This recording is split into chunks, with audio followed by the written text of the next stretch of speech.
What y'all know about the character assassination of Talia al Ghul? I already made a video talking more in depth on the significant personality changes to Talia's character ever since Grant Morrison took over the main Batman title in 2006. Believe it or not, there was a time where Talia al Ghul wasn't a complete psychopath. Even if Damian's conception was retconned afterwards to originate back to when it was consensual between Batman and Talia instead of Talia pulling a Cardi B, that's all non-comic readers and casual fans will know her for, unfortunately. Which only happened because Grant Morrison hadn't read Son of the Demon prior to writing his Batman run, which showed how Damian was conceived initially before the retcon, relying more so on shaky memories thinking Talia had drugged Bruce in the desert. In the original Son of the Demon storyline, Talia became pregnant through consensual means, but she faked a miscarriage to secretly give the unnamed baby up for adoption. She was concerned for the baby's safety and worried about how a child with Batman might interfere with his mission. Obviously, this was later retconned to have Talia drug Bruce in the desert with the purpose of merging the Wayne and Al Ghul bloodlines to create the perfect heir to the League of Assassins. Some of these women be trying to manipulate you on some freaky timing, but no matter how good they look, you gotta tell him no.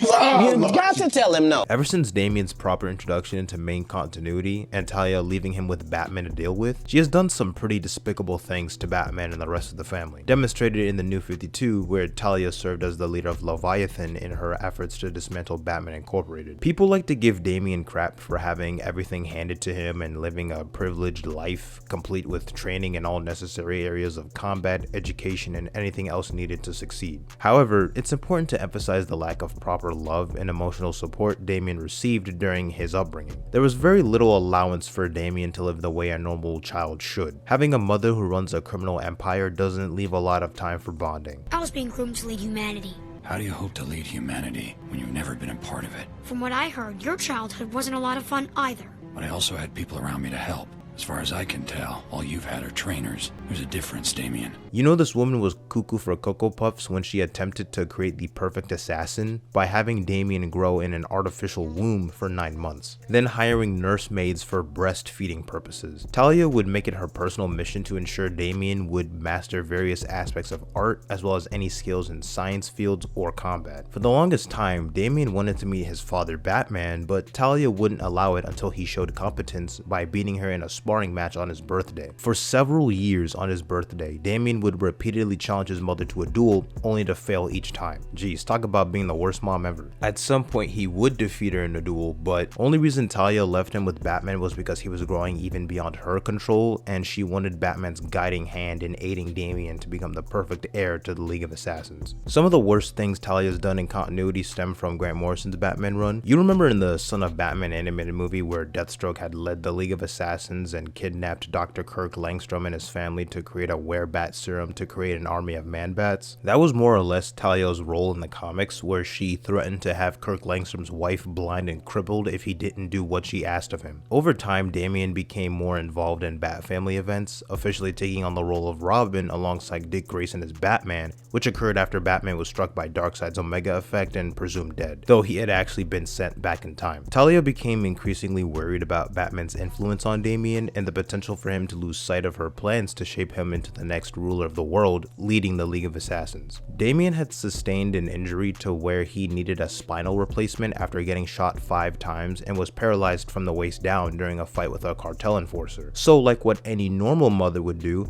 Talia implanted a spinal link in Damian's replacement spine, allowing one to control and sense his every muscle and movement remotely. She did this in hopes of hiring Deathstroke to take control of Damian's body to kill Dick Grayson as Batman. Not only that, Talia made a whole separate clone of Damian made from the same augmented DNA combinations and considered Damian an enemy of the House of Al Ghul, since he wanted to side with Batman to continue being a crime fighter. She claims to love Damian in her own special way, but refuses to love him for who he is rather than what she wants him to be, as she describes herself as too much of a perfectionist. After Bruce Wayne returned from his time-traveling shenanigans thanks to Darkseid's Omega sanction, he doesn't reveal his identity to the public, but instead reveals that Bruce Wayne had had been secretly funding Batman's crime-fighting efforts for many years now, announcing the initiative of making Batman's war against crime a global effort with the newest venture from Wayne Enterprises, Batman Incorporated, utilizing investors and shareholders of Wayne Enterprises to support a network of international crime-fighting agents, recruiting various crime fighters from around the world to essentially become the Batman of their respective cities or countries, such as the Batman of Japan, or having vigilantes stationed in France, Hong Kong, and London, just to name a few examples. Since Talia al Ghul is a certified hater, she manifested a secret terrorist organization named Leviathan with the sole purpose of dismantling Batman Incorporated and waging war against Batman, going as far as placing a $500 million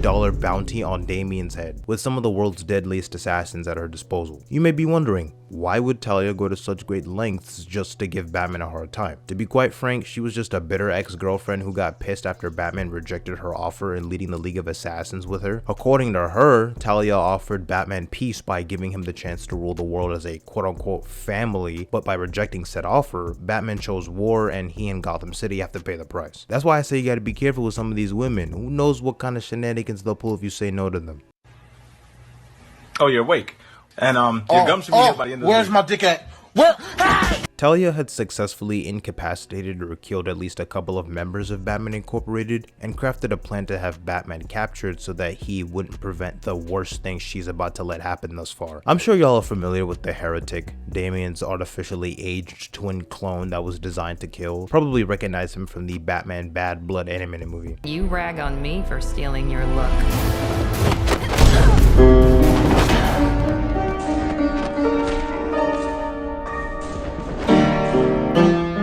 In the Batman Incorporated comic series, the Heretic ultimately stabs and kills Damian just as Batman escapes from Talia's contraption. And this wasn't some fake out death or a gotcha moment to deceive the reader. Damian canonically died in Batman Incorporated issue 8. Gotta pour one out for little Damian, man, he didn't deserve any of that. Talia then goes on to dismantle the reputation of Batman Incorporated and puts a hard stop to its funding. Killed the Heretic as she had many more infant clones of Damian at her disposal, blows up the entirety of the Wayne Tower building in the process. She then attempts to fight Batman to the death in the Batcave, only to end up getting popped in the head by the headmistress of another secret organization named Spiral, run by the former original Batwoman Kathy Webb Kane, not to be confused with the current Batwoman Catherine Kane, who is Bruce Wayne's cousin. Because this is comics, both Damian and Talia would be resurrected later down the line. There was a whole arc centered on Damian's resurrection where Ra's al Ghul stole the bodies of Talia and Damian from their graves at Wayne Manor. Batman tracks down Damian's body, but it gets taken to Apokolips as Ra's had placed a chaos crystal near Damian's corpse. A fragment of said crystal had the power to amplify energy to unprecedented levels, and it had magical properties. Damian's sarcophagus gets taken to Apokolips, which leads Batman on a venture to retrieve the body and fight Darkseid to bring Damian back to life. Taking all that into account, you can see why people tend to prefer Selina Kyle as a love interest for Batman over Talia al Ghul. I can't even name all the heinous crimes she's committed, even if it were just limited to whatever transpired in Grant Morrison's run.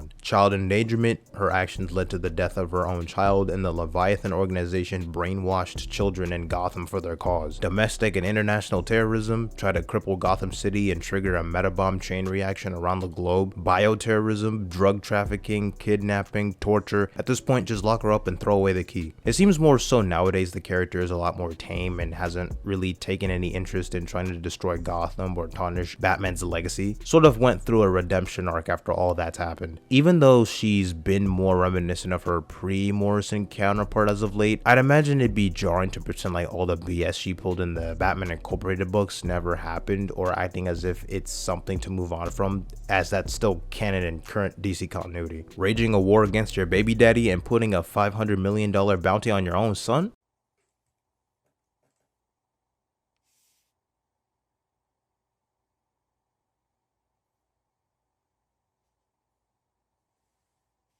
I think it can be interesting to craft a story where Talia serves as a halfway point between Batman and Ra's, as I don't think you want her to come off as a female version of her father, as that feels kind of redundant, giving emphasis on her confliction between wanting to be loyal to her father while also having a deep love for Batman and caring for his well-being. Sort of helped her in being portrayed as this multifaceted character. It's crazy how one simple retcon that stemmed from a misremembering of a previous comic story can change the trajectory and reputation of a singular character for decades to come. Even some popular adaptations like Batman the Animated Series initially depicted Talia in a way that resembled her characterization in Dennis O'Neil's run on Batman, which featured the first appearances of her and her father in DC Comics. It's not all that surprising that writers will have different interpretations of how to handle a character based on how they were introduced to said character. One minute she wants to help Batman and Damian with a larger threat, then maybe in one comic she wants to fight Catwoman to the death in a sword fight for whatever reason. You'll still have writers flip-flop on whether she's more of an antagonist or ally for Batman, but hey, I guess people can change.